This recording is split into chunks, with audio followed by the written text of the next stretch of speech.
বর্তমান পরিস্থিতি, চলমান ঘটনা, ওসমান হাদি যেভাবে সংগ্রাম করতেছিল, সে বলেছে না, মৃত্যুকে আমরা ভয় করি না। এই মৃত্যুকে ভয় করে না শুধু তারাই যারা মুমিন। আল্লাহ রাসূল সাল্লাল্লাহু আলাইহি সাল্লাম বলেছেন, মৃত্যুকে ভয় করে মুনাফিক এবং কাফেররা। মুমিন ব্যক্তির প্রতিদিনের তামান্না থাকবে শহীদের তামান্না।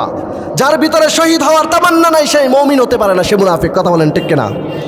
আল্লাহ রাসূল সাল্লাল্লাহু আলাইহি সাল্লামের হাদিস।